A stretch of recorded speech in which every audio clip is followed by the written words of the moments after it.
ಸ್ವಾಗತ. ನಾನು ಶ್ರುತಿ ಪಾಟೀಲ್. ಪ್ರಥಮ್ ಅಂದ್ರೆ ನ್ಯಾಯ, ನ್ಯಾಯ ಅಂದ್ರೆ ಪ್ರಥಮ್. ನಂದೇ ರೂಲ್ಸು ನಂದೇ ಆಡಳಿತ ಅಂತ ಕಮೆಂಡರ್ ಆಗಿ ಎಲ್ಲರ ಅಟೆನ್ಷನ್ ಅಲ್ಲಿ ನಿಲ್ಲಿಸಿದ್ದ ಪ್ರಥಮ್ ರಗಳಿಗೆ ಎಲ್ಲರೂ ಸುಸ್ತಾಗಿ ಹೋಗಿದ್ರು.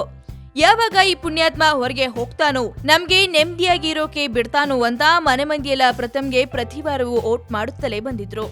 ಆದ್ರೀಗ ಕಾಲ ಬದಲಾಗಿದೆ, ಪ್ರಥಮ್ನು ಬದಲಾಗಿದ್ದಾನೆ. ಪ್ರಥಮ್ನ ಮನೆ ಸದಸ್ಯರು ನೋಡೋ ದೃಷ್ಟಿ ಕೂಡ ಬದಲಾಗಿದೆ. ಎಸ್, ಆಗ ಸಾಕಪ್ಪ ಇವನ ಸಹವಾಸ ಅಂತಿದ್ದ ಮನೆ ಸದಸ್ಯರು ಈಗ ಪ್ರಥಮೇ ಬೆಟರ್ ಅನ್ನೋಕೆ ಶುರು ಮಾಡ್ಕೊಂಡಿದ್ದಾರೆ. ಇನ್ನು ಬಿಗ್ ಬಾಸ್ ನ ಪ್ರಾರಂಭದಲ್ಲಿ ಪ್ರಥಮ್ನ ಹುಚ್ಚಾಟಕ್ಕೆ ಹೆದರಿ ಮಾಳವಿಕಾ ಅವರು ಮನೆಯಲ್ಲಿದ್ದ ಚಾಕುಗಳನ್ನೆಲ್ಲ ಬಚ್ಚಿಟ್ಟಿದ್ರಂತೆ. ಹೀಗೆ ಏನೇನೋ ಆಗಿದ್ದ ಪ್ರಥಮ್ ಈಗ ಎಲ್ಲರಿಗೂ ಇಷ್ಟವಾಗಿದ್ದು ಒಳ್ಳೆ ಹುಡುಗ ಪ್ರಥಮ್ ಅಂತ ಕರೆಸ್ಕೊಳ್ತಿದ್ದಾರೆ. ಬಿಗ್ ಬಾಸ್ ಮನೆಯ ಮತ್ತಷ್ಟು ಇಂಟ್ರೆಸ್ಟಿಂಗ್ ಸುದ್ದಿಗಾಗಿ ಸಬ್ಸ್ಕ್ರೈಬ್ ಮಾಡಿ ಫಿಲ್ಮಿ ಬೀಟ್ ಕನ್ನಡ. ಹಾಗೆ ಈ ವಿಡಿಯೋ ನಿಮ್ಗೆ ಇಷ್ಟವಾದಲ್ಲಿ ಲೈಕ್ ಮಾಡಿ, ಶೇರ್ ಮಾಡಿ.